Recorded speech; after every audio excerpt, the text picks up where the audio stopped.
오늘 본문 요한일서 3장 1절로 3절의 말씀에 사도 요한을 통해서 우리가 하나님의 자녀다, 보라 아버지께서 어떠한 사랑을 우리에게 베푸셔서 우리가 아버지의 하나님의 자녀라 일컬음을 받게 되었는가, 바로 우리가 그러하다. 2절에도 지금은 우리가 하나님의 자녀라, 다시 말하면 전에는 하나님의 자녀가 아니었지만 지금은, 이제는 하나님의 자녀가 되었다, 그 말이죠. 그래서 하나님의 자녀됨의 영광, 또 우리가 그러하도다, 내가 바로 하나님의 자녀다 라고 하는, 다른 말로 말하면 정말 내가 하나님의 자녀라고 하는 그런 확신과 하나님의 자녀라는 그런 그 존재가, 그 자녀가 됨의 그 영광, 그 특권이 무엇인가 하는 것을 우리가 바로 알아야 된다. 오늘 본문에서 사도 요한은 그렇게 말하고 있습니다. 그것을 우리가 믿고 바로 알 때 우리가 바른 소망을 당연히 갖게 되는 것이고, 또 그 소망을 이루기 위해서 우리가 바른 삶을 살게 되는 것이다. 그래서 하나님의 자녀됨, 그리고 그들의 소망과 삶, 이것을 오늘 1절 3절 말씀하고 있습니다. 특히 여기서 자녀다라는 표현을 씁니다. 우리가 하나님의 자녀다, 우리가 그러하도다. 우리가 자녀다라고 하면 그러니까 흔히 부모, 그러니까 아버지, 대표해서 아버지를 우리가 생각해 봅니다. 아버지와 자녀의 관계는 이건 뗄 수 있는 관계가 아니에요.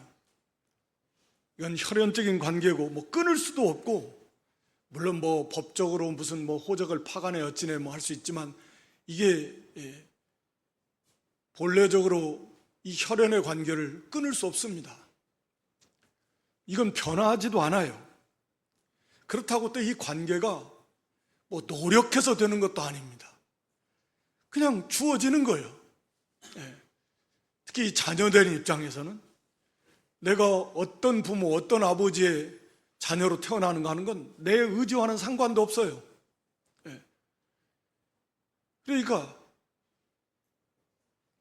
이 자녀된 입장에서 이 부모는, 아버지의 존재라고 하는 것은 어떻게 보면 정말 중요한 문제입니다. 태어났는데 아버지가 왕이요. 오늘날처럼 이런 왕정시대는, 왕정시대 왕조가 바뀌기 전에는 아버지가 왕이면 자기도 이어서 왕이 될 수 있습니다. 태어나고서 보니까 아버지가 그룹 총수예요. 자기가 그렇게 태어나고 싶은 것도 아니고 노력한 것도 아닌데 태어나고 보니까 그렇게 그런 아버지를 뒀어요.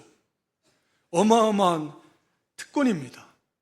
그 아버지의 권세, 그 아버지의 재산, 기업, 그걸 그냥 상속받아요. 왜? 자녀이기 때문에. 다른 거 없어요. 자녀가 잘 냈느니 못 낳느니 똑똑하네 안 똑똑하네 그런 거 없습니다.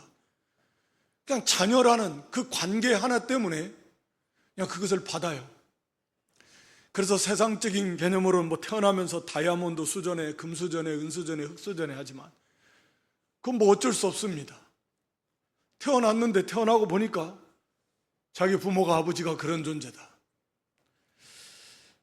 그런 의미에서 우리가 하나님의 자녀다 라고 하는 것은 정말 상상도 할 수 없는 엄청난 그런 특권입니다. 이건 말씀드린 대로, 물론 우리가 아는 대로 우리가 잘나고 못나고 한 필요 없습니다. 우리가 노력할 그런 거 없어요. 그걸로 되는 거 아닙니다.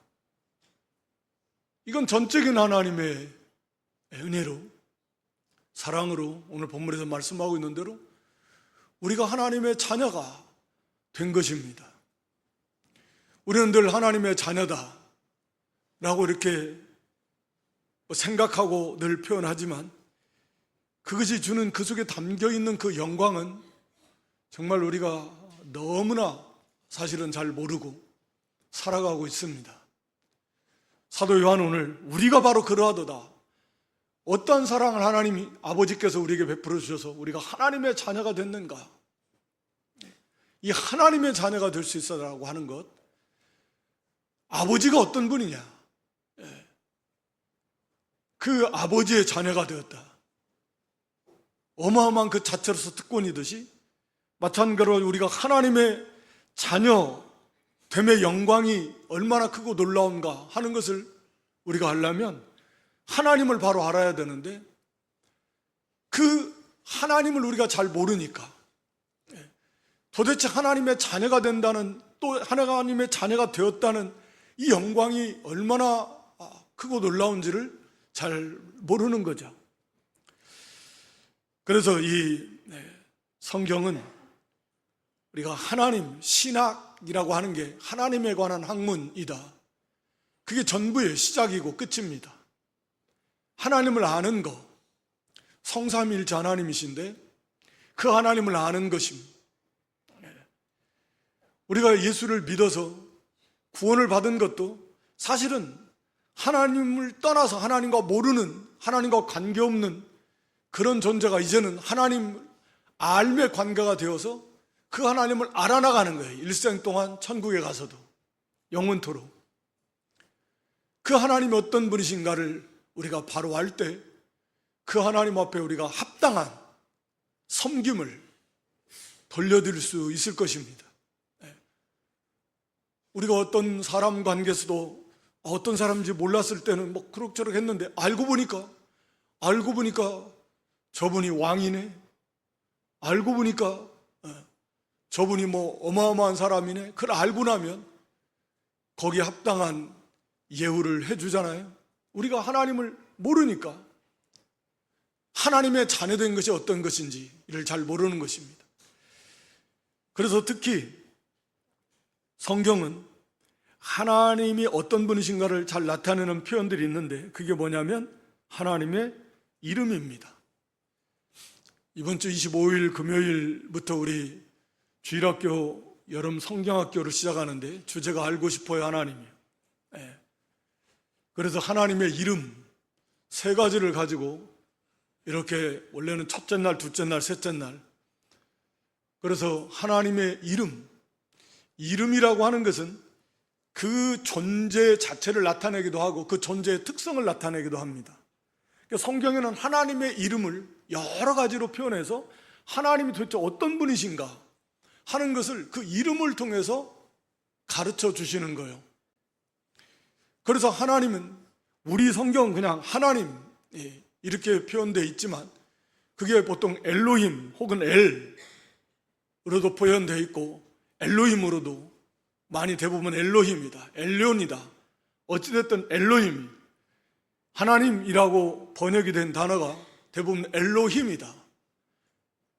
엘로힘이라는 엘은 하나님을 나타내시는데 이건 전능하신, 전능이라는 것, 능치 못할 일이 없는, 우리가 흔히 하지만, 그래서 이 창세기 1장에 하나님이 태초에 하나님이 천지를 창조하시니 할 때 그 하나님이 엘로힘이다. 그러니까 그 능력이 전능하신 분, 우리가 하나님 할 때는 전능하신 분이시여, 뭐 그런 의미잖아요. 그러니까 하나님 아버지 할 때는 전능하신 아버지, 그분은 물론 참 신이신데 그 전능이에요. 그것이 창조 속에 나타나 있다. 창조, 말씀으로 무에서 유를 창조한다는 것은 정말 너무 우리가 그 끝을 알 수가 없습니다. 너무 높으니까 그 능력이. 어떻게 무에서 유가 인간의 지혜로, 이성으로는 이건 뭐 도저히 이해할 수 없습니다. 말씀으로 거기에 능력이 있어서 빛이 있으라면 빛이 있는 거예요. 말씀으로 아예 천지 만물을 창조하셨습니다. 애초에. 그래서 그런 천지 만물을 하나님의 말씀으로 창조하신 그분이 바로 엘로힘, 하나님, 전능하신 분이다라는 것이죠. 또 성경에 특히 많이 나오는 게 우리 여호와, 야훼라고도 하고 여호와라고도 번역이 된 여호와 하나님. 사실은 이 여호와라고 하는 하나님의 이름은 정확히 이게 어떻게 읽는 것인지 잘 몰라요. 출애굽기 3장에 하나님은 스스로 계신 분이다 하시면서 하나님의 이름을 여호와다 이렇게 처음 알려주셨어요. 물론 창세기서부터 여호와라는 이름은 계속 쓰였지만 그건 모세가 그 여호와 하나님의 이름을 그렇게 기록해서 하나님의 여호와께서 이렇게 하셨다 그렇게 쭉 기록을 한 것이고, 여호와 하나님이 스스로 나는 여호와다 모세에게 처음으로 그 하나님의 이름을 가르쳐 주신 거예요. 스스로 계신 분이고, 그래서 이 여호와라고 하는 그 이름은 유대 이스라엘 백성들은 그 이름이 너무 위대하고 너무 크고 너무 두려워서 함부로 그 이름을 읽지를 않았습니다. 읽지를 않았어요. 그게 시대가 수백 년이 흘러가면서 도대체 이게 어떻게 읽는 것이냐 이걸 모르는 거죠. 그 단어가 나오면 읽지 않고 그냥 읽지 않고 넘어가는 거예요. 왜? 혹시라도 그 영광에 조금이라도 훼손이 될까, 합당치 못한, 그래서 그 여호와라고 하는 그 하나님의 이름을 읽지를 못해서 후대에 가서는 도대체 이게 어떻게 읽는 것이냐 해서 후대 학자들이 이렇게 그 이름을 그 모음으로 합쳐서 여호와 혹은 야훼라고 이렇게 읽게 된 것입니다.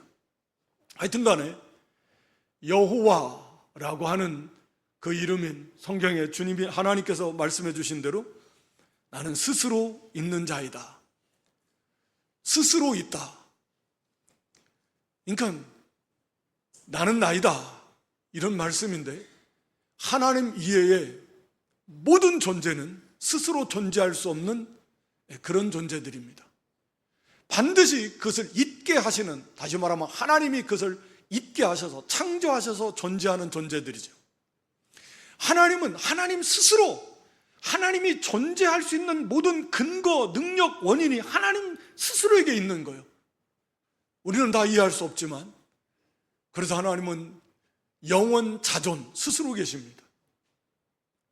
하나님 위에 모든 존재는 스스로 존재할 수 없습니다.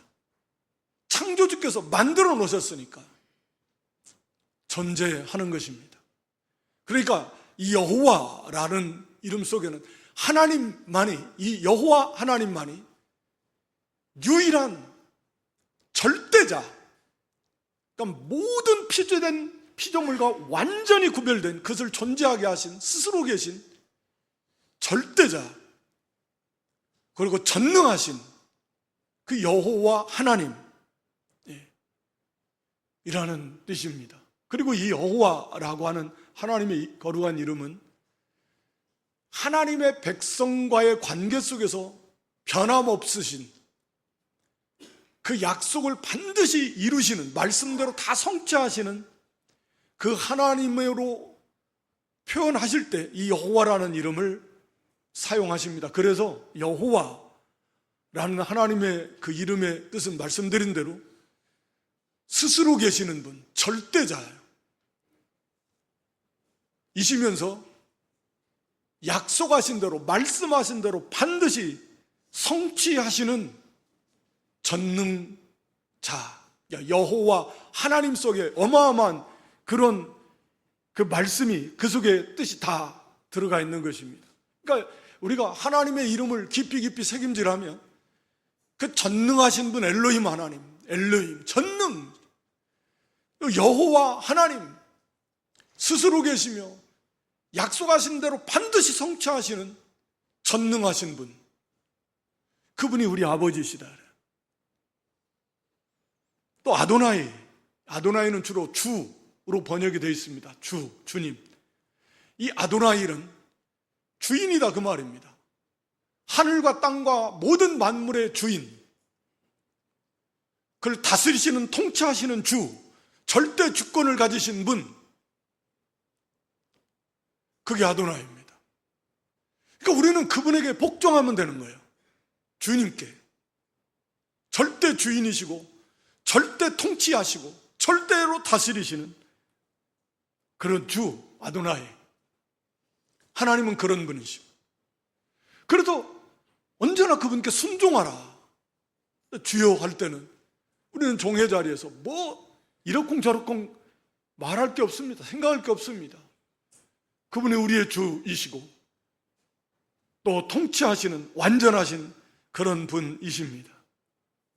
뭐 샤다이, 뭐 엘샤다이, 샤다이라는 이름으로도 쓰여집니다.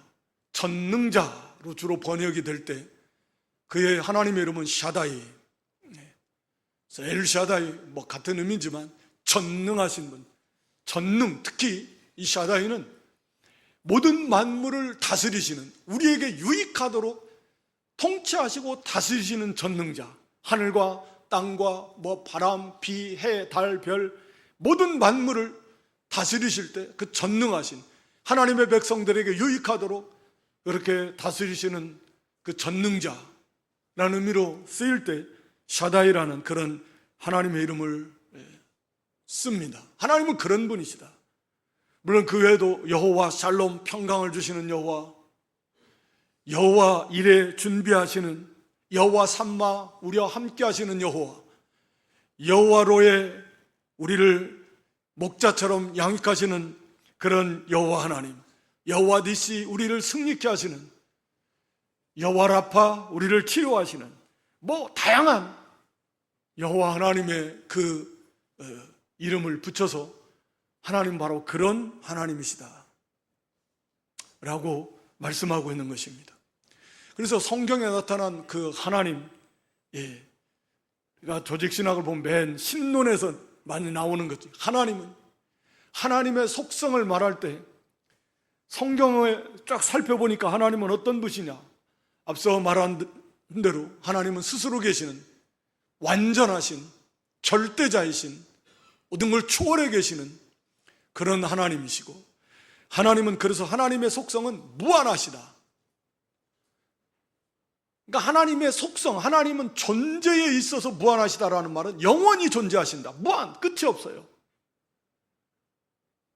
하나님의 지식에 있어서 무한하시다는 하나님의 전지, 하나님은 전지하십니다.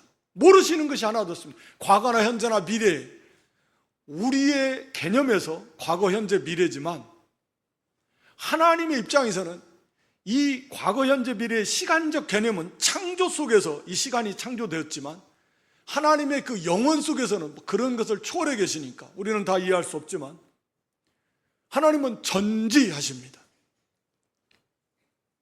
뭐 우리가 이해하기 쉽게 말씀드린 대로 앞으로 미래의 모든 일도 하나님의 전지 다 하십니다. 또 하나님의 능력에 비추어서 무한성을 펼때는 하나님의 전능, 아까 엘로힘, 샤다이, 하나님은 전능, 능치 못할 일이 없으신 하나님이시다. 전능하신 분이시다. 전지하시고 전능하신 분. 그리고 하나님은 어디에나 계신다. 현재 안 계신 것이 없으시다. 모르시는 것이 없으시다. 능치 못할 일이 없으시다. 그리고 하나님은 변하시지 않는다.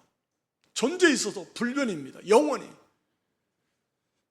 그리고 우리가 도덕적인 면에서도 하나님은 선하신 하나님, 의로우신 하나님, 사랑의 하나님, 그 사랑의 속에 긍휼, 인자, 자비 다 포함이 되어 있는데 그런 하나님이십니다.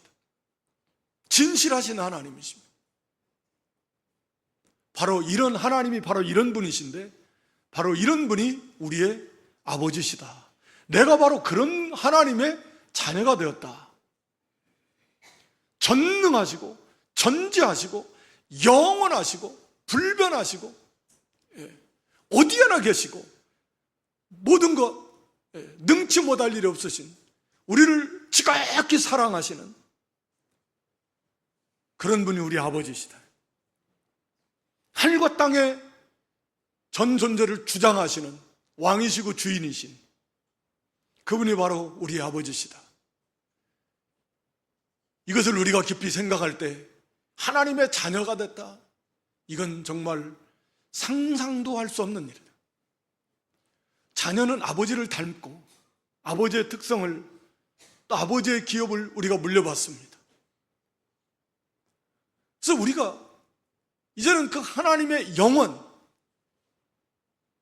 그 전에는 우리가 영원한 존재가 아니었지만 우리가 이제는 하나님의 자녀가 된 다음에는 영원한 존재가 됐습니다.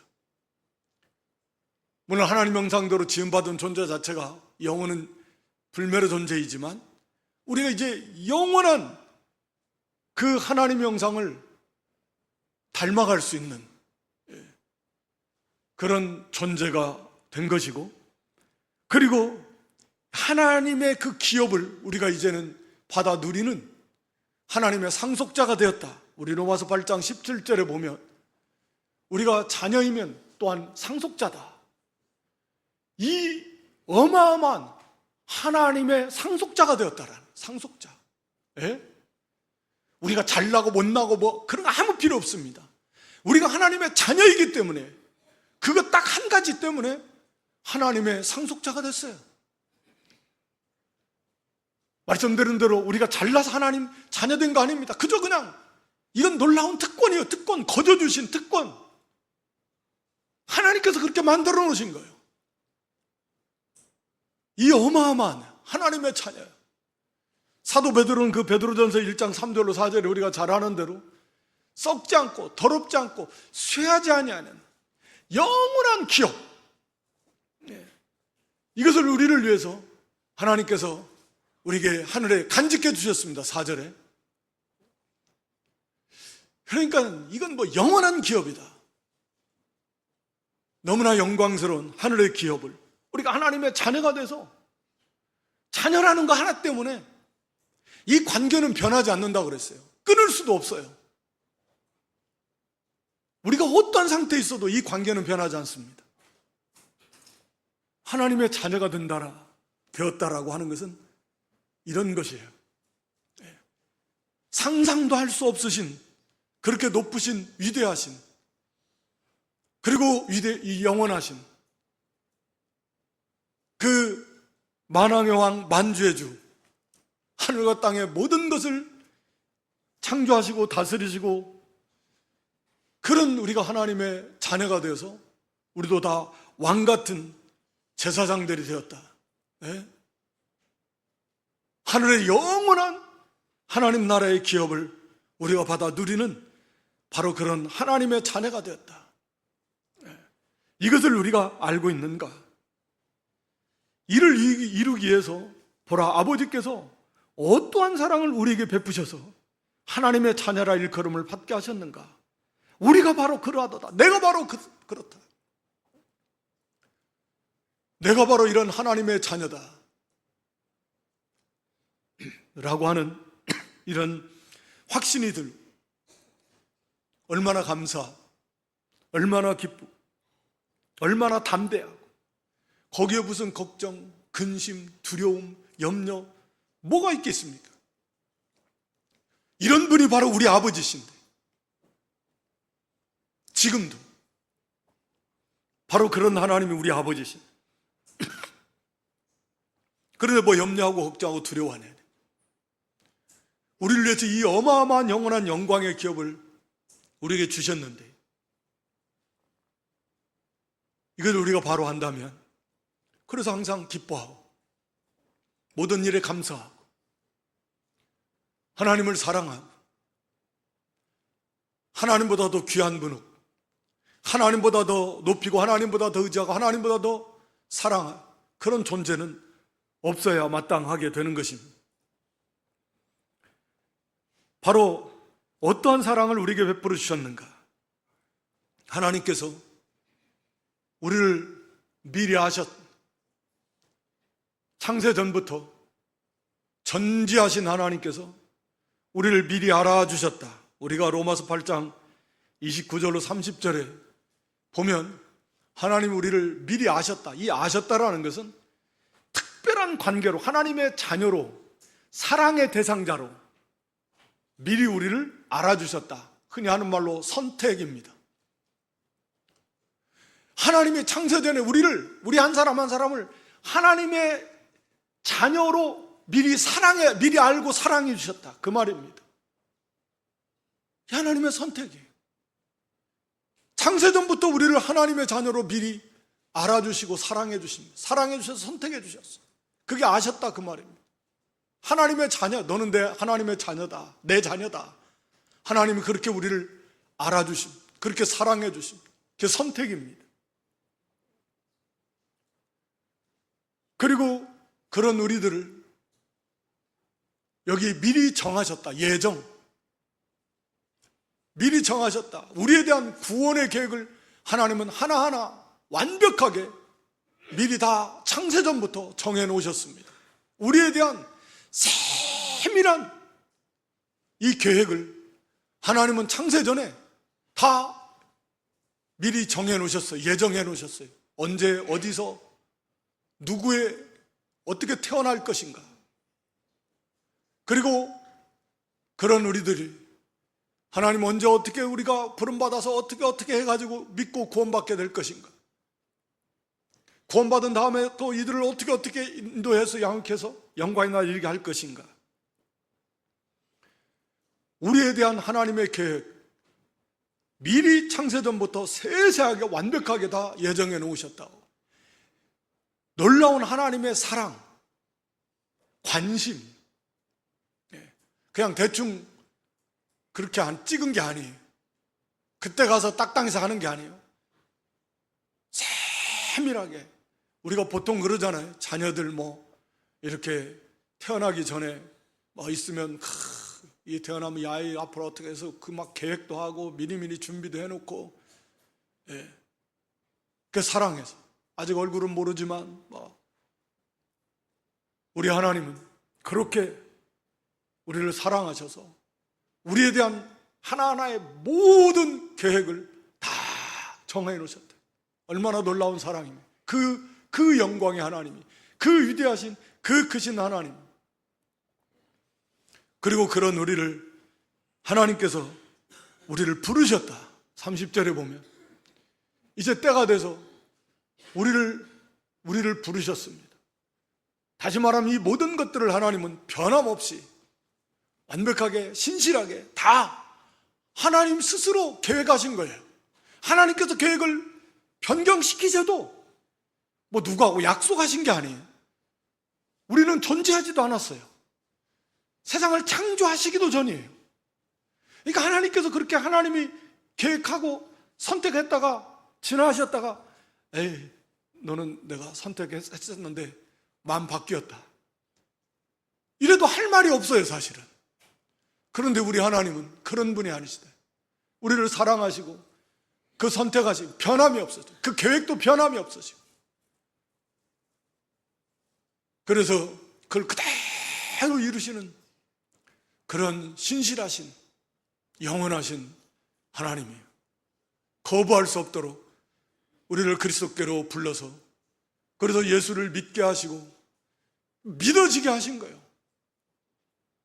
그래서 우리를 의롭다 하시고 아주 영화롭게 하셔버렸습니다. 아직 우리가 영화롭게 되지는 않았지만 영화롭게 하셨다. 앞으로 되어질 일이지만 우리가 부활의 몸을 입을 때 비로소 영화롭게 될 것입니다. 영광스럽게 된다. 죄의 요소는 하나도 없는, 죄의 요소가 지금 우리에게 있잖아요. 이 육신에 죄성이, 부패성이 적지 않게 가득하게 했는데 이제 다시는 아예 죄성이 하나도 없는, 죄를 지을 가능성도 없는 너무나 영광스러운 그런 존재, 우리가 부활의 몸을 입게 될 때 완성이 될 것입니다. 이미 앞으로 되어질 일이지만 그렇게 하셨다. 이 일을 위해서 우리가 잘 아는 대로 성자 예수 그리스도를 이 땅에 보내주셨습니다. 지금 우리가 하나님에 대해서 살펴봤습니다. 엘로힘 하나님, 여호와 하나님, 아도나이 하나님, 엘샤다이 하나님, 전지전능하신, 영원 무한하신, 스스로 계신 절대 주권 그 하나님, 바로 그분이 사람이 되어 오셨다 그 말입니다. 그 하나님, 삼위일체 하나님의 성자 하나님께서 사람이 되셨다 그 말입니다. 그러니까 이 하나님의 낮아지심은 우리가 다 아무리 알고 싶어도 알 수 없을 만큼, 말씀드린 대로 사람은 낮아져도 사람이고 사람에서 사람 정도까지 낮아지지만, 하나님이 사람이 되시는, 창조주가 피조물처럼 되시는, 상상도 할 수 없는 최고의 더 이상의 낮아짐은 없습니다. 이렇게 낮아지신 거예요. 그리고 십자가 대속의 죽음을 죽으시는 거예요. 하나님께서. 하나님이 죽으신 건 아니지만, 신성이 죽을 수는 없지만 참 하나님이 사람이 되셔서 죽음을 맛보시는 겁니다. 우리의 죄값으로, 그 죄값을 갚아주시려고. 그렇게 해서 우리를 구원하신 이 사랑은 그것으로 끝난 게 아니에요. 지금도 하늘 보좌 우편에서 우리를 위해서 기도하시고, 성부 하나님도 우리의 구원을 위해서 이걸 이루어 가시고, 그리고 또 보혜사 성령 하나님을 보내주셔서 구원의 보증으로 우리의 구원을 책임지신, 우리가 고린도후서 1장 22절에 보면 보증으로 성령을 주셨다. 보증, 구원의 보증. 너 걱정 마. 네가 영광의 부활에 이를 때까지 책임지시고 반드시 약속하신 이 구원을 하나님 이루실 것이다 라고 하는 확고한 그 보증으로 보혜사 성령님을 보내주셨다 그 말입니다. 그래서 이 성령께서 모든 성도 안에서 이 구원을, 우리에게 구원을 적용시키고 우리를 중생시키고 예수 그리스도를 믿어지게 하시고 회개케 하시고, 그리고 말씀이 믿어지고 깨달아지고 말이죠. 그렇게 해서 구원에 이르도록 우리를 책임지시고 인도해 가시는, 그렇게 해서 성부 하나님, 성자 하나님, 성령 하나님께서 우리 한 사람을 구원하시려고, 또 구원을 이루어가게 하시려고, 성삼위일체 하나님께서, 이 어마어마한 위대하신 하나님께서 이런 사랑, 이런 수고, 이런 희생, 이런 고난, 이러한 노력, 이러한 모든 힘을 우리에게 다 쏟으셨고 지금도 쏟고 계신다. 지금도 우리 주님께서, 성령 하나님께서, 성부 하나님께서 여기에 모든 관심을 쏟으시고 위에서 기도하시고 간구하시고 역사하신다. 졸지도 않으시고 주무시지도 않으시고 우리를 지키시면서 인도해 가신다. 우리가 도대체 뭐라고? 하나님의 자녀예요. 이 어마어마한 특권이에요. 이것을 우리가 좀 더 많이 묵상하면서 내가 바로 하나님의 자녀다, 이 엄청난 이 구원, 하나님의 자녀됨이, 이 영광을 좀 더 깊이, 좀 더 풍성히 그렇게 깨달아서 그 속에서 무한한 말로도 할 수 없는 영광스러운 즐거움, 감사와 기쁨을 누리시고 또 하나님께 영광 돌리는 그런 저와 여러분 될 수 있기를 주님의 이름으로 축원합니다. 여기 우리가 바로 그런 하나님의 자녀들, 자녀라고 하는 그런 확신, 이건 다른 말로 말하면 구원의 확신이기도 하고, 우리 앞에서 지금 계속 이걸 반복해서 살펴보고 있습니다.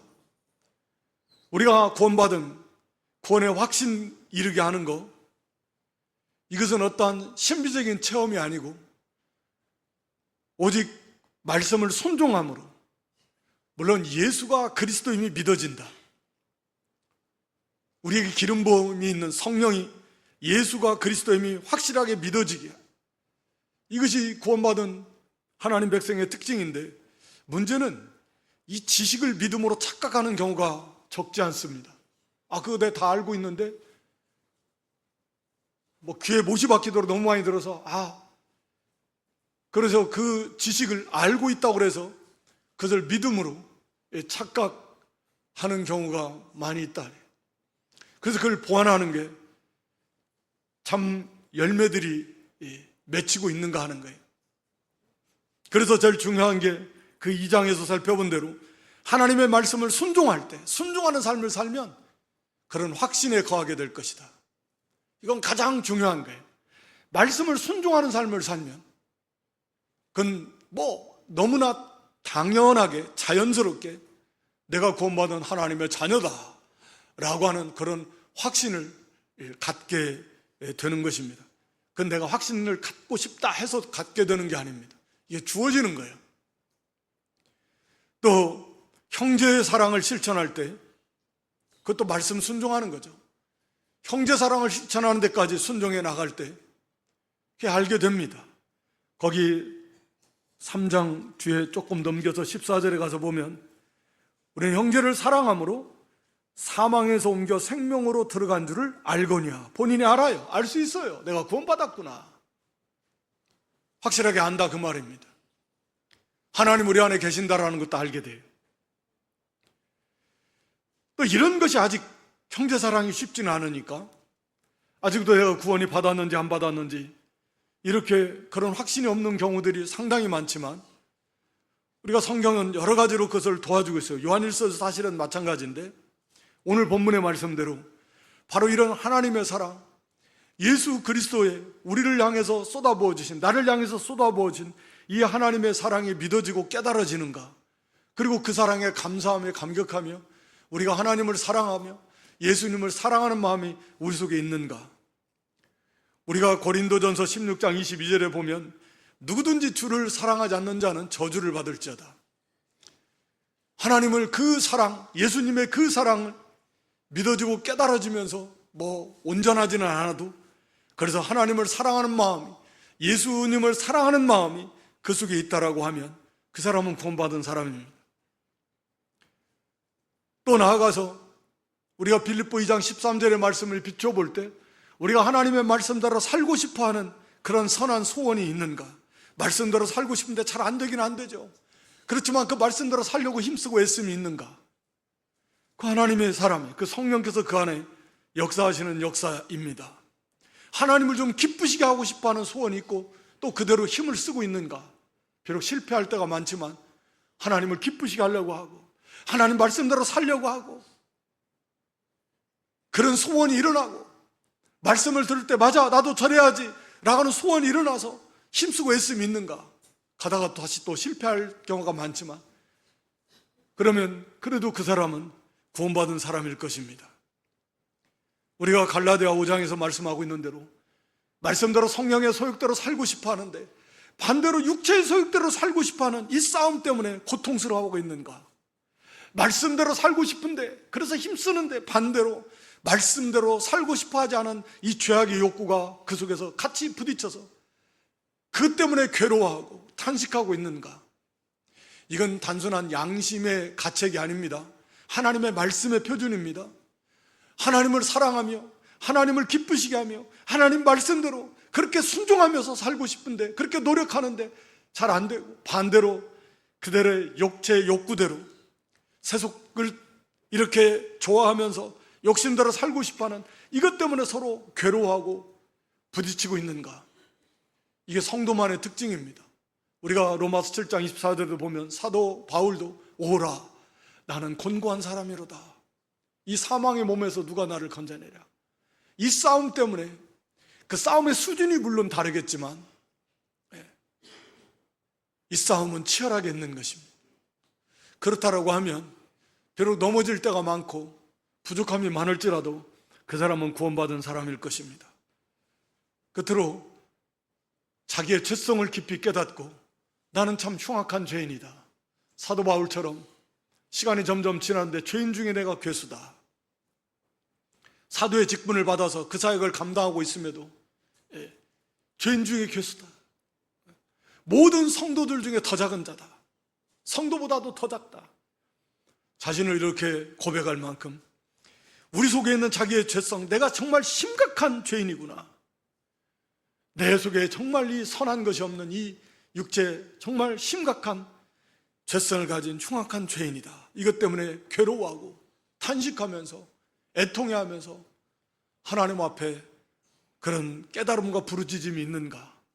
그렇다라고 하면 그 사람은 구원받은 사람일 것입니다. 이게 성령의 조명 속에서 이루어지는 자기의 죄성을 깊이 깨닫고 망해야 될, 죽어야 될 자기의 죄인임 깨닫게 되는 거예요. 이게 구원받은 성도의 모습일 것입니다. 우리는 여전히 부족함, 말씀의 순종함에 부족하고 형제 사랑함에 부족함으로 말씀대로 살아가지 못함으로 인해서 그래서 때로는 흔들리고 의심하고 너는 구원받은 사람이 아니다라고 하는 그런 마귀의 속삭임에 흔들리게 될 것이고 심지어는 이단들이 그런 걸 가지고 미혹하려고 하는 거기에 막 넘어갈 수도 있는 그러나 이런 말씀들을 점검하면서 이게 성령이 우리 안에 계셔서 역사하심으로 나타나는 형상들이고 반드시 중생했다라고 하면 새 성품을 받았다라고 하면 새 생명을 받았다라고 하면 이러한 갈등과 이러한 싸움이 그 속에서 반드시 있을 수밖에 없거든요. 없을 수가 없어요. 그리고 성령이 그 안에 계시기 때문에 반드시 이러한 일들이 있습니다. 그래서 괴롭기도 하고 그리고 너무너무 탄식하고 그렇게 싸우면서 부르짖으면서 그렇게 한 걸음 한 걸음씩 가는 거 이게 그런 구원받은 그런 성도의 특징일 것이다. 이런 구원받은 하나님의 자녀의 모습은 이제 바라보는 건 뭘 바라볼 것인가 하는 것입니다. 결국 영광의 하나님의 그 기업, 하나님의 약속하신 그 영화롭게 하신 그 영광의 그 모습, 바로 부활, 우리 주님의 재림 때 그 부활이 이루어지게 될 것이고 그날의 영광의 주님의 모습처럼 우리도 그렇게 주님의 서가야 될 것을 믿고 분명히 확신하고 알게 될 것입니다. 그래서 그 영광의 주님처럼 오늘 여기 2절에 보면 아직 그가 나타나지 않아서 그가 나타나시면 그 예수님의 참모습이라는 건 예수님이 이 땅에 계실 때의 모습은 지극히 낮아진 모습이심, 십자가의 죽으심. 그러나 이제 우리 주님이 다시 오실 때의 그 주님의 모습은 완전한 하나님의 모습, 완전한 하나님의 영광에 충만한 그 하나님의 영광의 모습으로 오실 것이고 심판의 주님의 모습으로 오실 것입니다. 바로 그 영광의 하나님이신 그 주님을 친히 우리가 뵙게 될 것이고 우리도 바로 그 주님과 같은 영화로운 존재가 되어서 그 주님 앞에 서게 될 것을 우리는 믿고 알게 될 것입니다. 바로 그것을 우리는 소망으로 삼는다 그 말입니다. 우리도 예수님 앞에 서게 될 그 영광의 그날, 우리도 예수님 같은 그 부활의 몸을 입고 예수님 앞에서 살게 될 그 영광의 주님, 그 영광의 주님을 통해서 우리가 하나님을 온전히 보게 되고 알게 될 것인데 그것을 우리가 소망으로 삼게 될 것이고 그 소망을 가진 성도라고 하면 우리도 예수님처럼 나도 성결한 삶, 거룩한 삶을 살아야지. 그래서 그의 삶이 거룩한 삶으로 성결한 삶으로 이어지게 될 것이다. 이게 성도의 삶이다. 오늘 사도 요한이 우리에게 말씀하는 우리가 하나님의 자녀임을 깨닫게 되고 하나님의 그 자녀됨의 영광을 알게 될 때 그 영광, 우리가 누리게 될 그 영광, 하나님의 자녀로서의 참 자녀된 예수님의 형상을 닮아가게 될 그 영광을 소망하게 될 것이고 그것을 우리가 소망한다면 우리도 예수님처럼 거룩한 삶을 살려고 힘을 쓰게 될 것이다. 우리 모두가 하나님의 자녀됨의 확신과 그 영광을 좀 더 풍성히 깨닫고 그 자녀됨의 영광이 바로 예수님의 영광을 닮아가는 거예요. 왜냐하면 예수님이 하나님의 참 아들 되시기 때문에 그 아들의 형상을 이루어가게 하실 우리를 구원하시기 때문에 그게 하나님의 아들의 형상이에요. 그 영광의 형상입니다. 우리가 그 하나님의 자녀됨의 영광의 형상을 우리가 소망한다면 당연히 우리도 예수님처럼 거룩한 삶을 살려고 힘을 쓰게 될 것이고 그렇게 거룩한 삶을 살 만큼 우리가 영광의 모습으로 주 앞에 서게 될 것입니다. 우리가 하나님의 자녀됐다라고 하는 것이 얼마나 크고 놀라운 것이고 그 영광에 얼마나 크고 놀라운가 하는 것을 좀 더 깊이 깨닫고 그것을 소망 삼아서 우리도 예수님처럼 그런 거룩한 삶을 사는, 그래서 좀 더 영광스러운 그런 그 부활의 그 자녀 형상을 이루어갈 수 있는 저 여러분 모두가 될 수 있기를 주님의 이름으로 축원합니다. 하나님, 우리가 하나님의 자녀가 됐다라고 하는 것이 얼마나 크고 놀라운 영광인가 하는 것을 좀 깊이 깨닫게 해주시고 거기에 합당한 감사와 찬송과 기쁨과 영광을 아버지께 돌리며 이제 우리가 바라보는 하나님의 자녀됨의 그 영광의 모습을 예수님을 통해서 우리가 바라보면서, 그래서 우리도 이제는 예수님처럼 하나님의 영광스러운 자녀의 반열에 서기 위해서 우리도 거룩한 삶을 살도록 힘쓰고 애써서 마침내 영광의 아름다운 하나님의 자녀의 그런 반열에 서는 저희 모두가 될 수 있도록 은총 베풀어 주시옵소서. 예수님의 이름으로 기도 올리옵나이다. 아멘.